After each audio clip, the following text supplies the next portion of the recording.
আছে গোপালপাড়ার মতো। বাংলাদেশ অনেক ভালোভাবে খেলতেছে, এইভাবে খেলতে থাকলে আইসিসি থেকে হারিয়ে যাবে। আমি যদি মিরাজে পাইতাম তাহলে কাঁচা জিংলে দিয়ে পিটাইতাম। আমাদের আশার আসলে শেষ নেই, যতক্ষণ শ্বাস ততক্ষণ আশ। আমরা পারি না বেশিরভাগ সময়, কিন্তু সব সময় আমরা এটা বিশ্বাস করি আমরা পারবো। কেন পারবো না? এই যে ওয়েস্ট ইন্ডিজের বিপক্ষে টি-20 সিরিজের প্রথম ম্যাচটা শেষ 3টা বলে যখন বাংলাদেশের সামনের সমীকরণ 17 রান নিতে হবে, হাতে শেষ উইকেট রয়েছে, তখনও আমাদের মনে হয়েছে যে হতে পারে 3 বলে 3টা ছক্কা হলেই তো হয়ে যায়। হতে পারে না? ভাবেননি আপনি? সত্যি করে বলেন তো যে এরকম হলেও হতে পারে। আমি ভেবেছিলাম, এখন এটা তো কি করব বলেন, আমাদের দল আমাদের দেশ ভেবেছিলাম। এবং সত্যি যখন তাসকিন আহমেদের ব্যাট থেকে বলটা উড়ে মাঠের বাইরে চলে গেল, সঙ্গেই কিন্তু আমাদের সবার ভেতরেই একটা রোমাঞ্চের ঢেউ খেলে যাওয়ার কথা। চট্টগ্রাম স্টেডিয়ামের ওই গ্যালারিতে একটা গর্জন ওঠার কথা। 3 বলে 17 ইকুয়েশনটা 2 বলে 11তে যদি নেমে আসে, তাহলে শেষ 2 বলেও তো 2টা ছক্কা হতে পারে, একটা 6 একটা 4 হলেও তো ম্যাচটা টাই হয়ে সুপার ওভারে যেতে পারে, কিংবা ধরেন হচ্ছে গিয়ে ওয়াইড নোট বিষয়গুলো তো রয়েছে। কিন্তু দেখলাম যে কোনো গ্যালারিতে গর্জন টর্জন উঠলো না। আর তাসকিন আহমেদ ও মুস্তাফিজুর রহমান, আমাদের 2 শেষ ব্যাটসম্যান, তারা ওয়েস্ট ইন্ডিয়ানদের সঙ্গে হ্যান্ডশেক করছেন। ম্যাচ শেষ কেন না, তাসকিন ওই বলটাতে পেছাতে এত পিছিয়ে গিয়েছিলেন যে তার পায়ে স্ট্যাম্প লেগে বেলস পড়ে গিয়েছে, ফলে বলটা ছক্কা হলেও হিট উইকেট হয়ে গিয়েছেন তিনি। বাংলাদেশ আর এই ম্যাচটা জিততে পারেনি, 16 রানে হেরে গিয়েছে ওয়েস্ট ইন্ডিজের কাছে। টি-20 সিরিজে যেই বাংলাদেশ সর্বশেষ 4টা সিরিজ জিতেছে, এখন আমাদের সামনে বিরাট বড় চ্যালেঞ্জ, পরের 2 ম্যাচ জিতে এই 4কে 5-এ উন্নীত করা। টানা 5টা সিরিজ আমরা আসলে জিততে পারবো কিনা। প্রথম ম্যাচটাই হেরে গিয়ে বাংলাদেশ এখন একটা বেশ বেকায়দায় রয়েছে। এখন এটা হলো কেন, হলো কিভাবে, কোন টার্নিং পয়েন্টে? নিশ্চয়ই তাসকিন আহমেদ হিট উইকেট হয়ে গিয়েছেন, ওইখানে আমরা ম্যাচটা হারিনি। নিশ্চয়ই যখন আপনি জানবেন যে জয় পরাজয়ের ব্যবধানটা 16 রান, তখন কিছু জিনিস এদিক ওদিক হলে যে ম্যাচের রেজাল্টটা পাল্টে যেতে পারতো, এটা বোঝাটা খুবই স্বাভাবিক। বাংলাদেশ ম্যাচটা আসলে কোন জায়গাটাতে হেরে গেল, কোন টার্নিং পয়েন্টে, সেটাই আমার সঙ্গে আপনি একটু মিলিয়ে দেখতে পারেন। দেখুন, আমি বলছিলাম যে আমরা হাল ছাড়ি না, আশা ছাড়ি না, যতক্ষণ শ্বাস ততক্ষণ আশ। এটা শুধুমাত্র লাস্ট ওভারে লাস্ট 3 বলের কথা বলবো কিসের জন্য, যখন আমাদের এই 166 রানের টার্গেটে ব্যাটিংয়ে নেমেছি, পাওয়ার প্লের মধ্যে আমরা 42 রানে 4 উইকেট হারিয়ে ফেলেছি, তারপরেও বাকি 2 স্বীকৃত ব্যাটসম্যানও আমাদের আউট হয়ে গেছেন, 77 রানে আমরা 6 উইকেট হারিয়ে ফেলেছি। বাংলাদেশ এই ম্যাচটাতে আমরা 6 জন স্বীকৃত ব্যাটসম্যান এবং 5 জন স্বীকৃত বোলার নিয়ে খেলছিলাম, এবং সেই 6 ব্যাটসম্যানের 6 জনই 77 রানে আউট 12 ওভারের মধ্যে, বাকি 8 ওভারে 89 রান প্রয়োজন। তখনও তো আমাদের মনে হয়েছে জিতলেও জিততে পারে, মনে হয়নি? যখন ওই যে তানজিম সাকিব এবং নাসুম, তারা হচ্ছে গিয়ে 4 ছক্কা মারছিলেন, শেষ 5 ওভারে 55 রান বাংলাদেশের লাগবে, সেই হাতে 4 উইকেট নিয়েই মনে হয়েছিল যে না হলেও হতে পারে, জিতলেও আমরা জিততে পারি। তানজিম সাকিব, তিনি আজকে যে ক্রিকেটীয় ভুল করেছেন, ক্রিকেটীয় পাপ করেছেন ফিল্ডিংয়ে, বোলিংয়ে, সেটা প্রায়শ্চিত্তের অনেক চেষ্টা করেছেন ব্যাটিংয়ে, কিন্তু সেইটা আর কতটা তিনি করতে পারেন? তিনি ওইটাতে হচ্ছে কি, ওই যে 7 বলে 33 ওই ইনিংসটা খেলে তিনি আউট হয়ে গেলেন। তারপরে নাসুম আহমেদও ভালো খেলছিলেন, 13 বলে 20 রান করে, তিনিও আসলে আউট হয়ে গেলেন। বাউন্ডারিতে একটা দুর্দান্ত রিলে ক্যাচের শিকার হয়ে আউট হয়ে গেলেন। ঋষাদও যখন আউট হয়ে গেলেন, আমাদের 9 উইকেট পড়ে গেল, তাও আমাদের মনে হয়েছে যে না হলেও হতে পারে, শেষ ধরেন 2 ওভারে 30 রান হলেও হতে পারে, শেষ ওভারে 20 রান হলেও হতে পারে, আর যেটা বললাম যে শেষ 3 বলে 17 রান হলেও হতে পারে। কিন্তু এতই হলেও হতে পারে কি আসলে ইকুয়েশন মেলানো যায় নাকি? মেলেনি। বাংলাদেশ ওই ওয়েস্ট ইন্ডিজের 165 রানের জবাব দিতে নেমে আমরা 149 রানেই আটকে গিয়েছি এবং আমরা ম্যাচটা হেরে গিয়েছি। এবং যেটা বলছিলাম যে আমাদের ওই ব্যাটিং ইনিংসের শুরুতে পাওয়ার প্লেতে আমরা 42 রানে 4টা উইকেট হারিয়ে ফেলেছিলাম। দেখুন, 165 এই উইকেটে কত বড় স্কোর। যেমন রোবম্যান পাওয়েল, তিনি এই খেলার বিরতির সময় যখন ব্রডকাস্টারদের সঙ্গে কথা বলছিলেন, তিনি বলছিলেন যে আমরা আশা করছি যে পাওয়ার প্লেটা যদি বোলিং আমাদের পক্ষে যায়, ভালো যায়, তাহলে এটা গুড এনাফ স্কোর হবে। তা নাহলে হয়তো আমরা 10-15 রান কম করেছি, হয়তো 175 করলে এই উইকেটের স্কোর হিসাবে আরো ভালো হতো। সো ওই ইকুয়েশনটা তিনি বলে যাচ্ছেন ব্রডকাস্টারদের কাছে।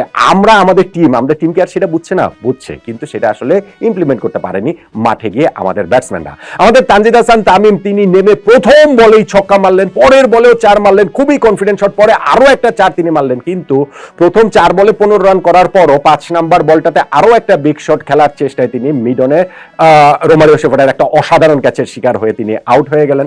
আমাদের লিটন দাস যিনি ইনজুরি কাটিয়ে এইখানটাতে ফিরেছেন, ক্যাপ্টেন ফিরেছেন, কিন্তু ফেরাটা তার খুব একটা ভালো হলো না। একটা 4 মারার পর তিনিও কটন বোল্ডের শিকার হয়ে আউট হয়ে গেলেন। খুব ভালো একটা কটন বোল্ড এখানে আকিল হোসেন ধরেছেন। সাইফ হাসান এত ভালো ফর্মে তিনি রয়েছেন এবং তাকে একাদশে খেলানোর জন্য পারভেজ ইমনকে একাদশে রাখা হয়নি, তিনি সুইপ করে শর্ট ফাইন লেগে ক্যাচ দিয়ে আউট হয়ে গিয়েছেন। এবং শামীম হোসেন পাটোয়ারি যাকে এই ম্যাচে খেলানো হয়েছে, জাকের আলী অনিককে খেলানো হয়নি। গত সিরিজে 3 ম্যাচের মধ্যে 2টা ডাক করা শূন্য মারা সত্ত্বেও শামীমকে খেলানো হয়েছে। এই ম্যাচে অবশ্য তিনি তার চেয়ে ভালো করেছেন, 1 রান তিনি করেছেন, করে তিনি হচ্ছে গিয়ে ওই একটা ফুলার লেন্থের বলে পুল করার চেষ্টাতে বোল্ড হয়ে গেলেন। ফলে আমরা পাওয়ার প্লেতে 42 রানে 4 উইকেট হারিয়ে ফেলেছি। আর যখন নুরুল হাসান সোহান তিনিও প্লেড অন হয়ে যান, তাওহিদ হৃদয় ছিলেন শেষ স্বীকৃত ব্যাটসম্যান। 10 ওভার শেষে আমরা 5 উইকেটে 63 রান, বাকি 10 ওভারে আরো 103 রান প্রয়োজন। এটা আসলে খুবই চ্যালেঞ্জিং, কিন্তু হৃদয় থাকলে সেই আশার জায়গাটা ছিল। হৃদয়ও যখন আউট হয়ে গিয়ে গেলেন তিনি, তখন আসলে বাংলাদেশের শেষ আশাটাও শেষ হয়ে যায় বলে আমরা ভেবে নিয়েছিলাম। 12 ওভারের মধ্যে 77 রানে 6 উইকেট। কিন্তু ওই যে বললাম যে যখন তানজিম সাকিবের ব্যাটিং একটু রান আসছে, যখন নাসুম 4 ছক্কা মারছেন, আমাদের মনে হয়েছে যে না না হলেও হতে পারে। শেষ পর্যন্ত গিয়ে আর সেটা হয়নি। এখন ওয়েস্ট ইন্ডিজ 165 রান করলো এবং তারপরে তারা বলছে যে আরো 10টা রান বেশি করার দরকার ছিল হয়তো বা, যদি পাওয়ার প্লেটা তাদের ঠিকঠাক ভালো মতো না যায়। ওয়েস্ট ইন্ডিজ এত দূরে যাওয়ার কথা ছিল না রে ভাই।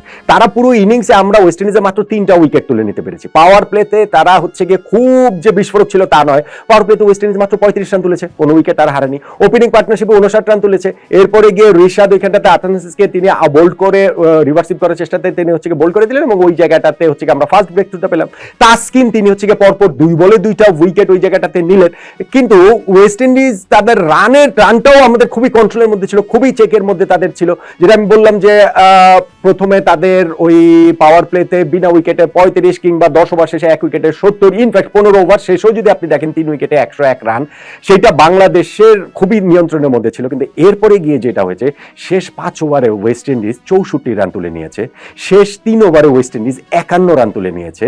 এবং সেই জায়গাটাতে রোবম্যান পাওয়েল, যিনি এই ম্যাচে ওয়েস্ট ইন্ডিজের হয়ে 100 নম্বর টি20 ম্যাচ খেলতে নামছেন, তিনি এইখানটাতে হচ্ছে গিয়ে 44 রানের অপরাজিত একটা ইনিংস তিনি খেললেন 28 বলে।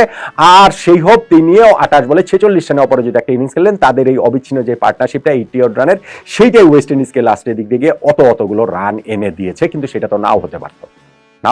কোথায় জানেন? নাও হতে পারতো যে মুস্তাফিজের করা ওই ওভারটাতে যখন রোবম্যান পাওয়েল শুরুতে স্ট্রাগল করছিলেন, 14 বলে 7 রানে ছিলেন, তখন শর্ট থার্ডম্যানের সহজতম ক্যাচটা তানজিম হাসান সাকিব ছেড়ে দিয়েছেন। 14 বলে 7 রানে থাকা রোবম্যান পাওয়েল এরপরে ইনিংসে শেষ করেছেন তিনি 28 বলে 44 রানে এবং লাস্ট ওভারে তিনি পরপর 3 বলে 3টা ছক্কা মেরেছেন। কাকে মেরেছেন? ওই তানজিম সাকিবকেই মেরেছেন। লাস্ট ওভারটাতে 20 রান নিয়েছেন। ফলে ওই ক্যাচ মিসটা আমাদের জন্য ভীষণ রকমের কস্টলি হয়ে গিয়েছে। এবং যেটা আমি বলছিলাম যে তারা এই ওয়েস্ট ইন্ডিজ শেষ 5 ওভারে 64 রান তুলেছে, শেষ 3 ওভারে 51 রান তুলেছে, শেষ ওভারে তারা হচ্ছে গিয়ে এইখানটাতে 20 রান তুলেছে এবং ওই ক্যাচ মিসের পরে 23 বলে তারা 55টা রান তুলে নিয়েছে। বাংলাদেশ ওই ক্যাচ মিসটাই আসলে ভীষণ রকমের কস্টলি হয়ে গিয়েছে আমার কাছে, সেটা মনে হয়। এইটা একটা টার্নিং পয়েন্টের ভীষণ রকমের দাবিদার। আর আরেকটা দাবিদার হচ্ছে 165 আউট অফ দ্য রিচ ছিল না, 166 করে জেতাটা খুবই সম্ভব ছিল। কিন্তু পাওয়ার প্লের মধ্যেই 42 রানে যে 4 উইকেট আমরা হারিয়ে ফেললাম, সেইটাও বাংলাদেশকে ম্যাচ থেকে আরো বেশি ছিটকে দিয়েছে, নিশ্চিত করে দিয়েছে পরের দিকে আমরা যাই করি না কেন শেষ পর্যন্ত গিয়ে ম্যাচটা আর আমরা জিততে পারবো না।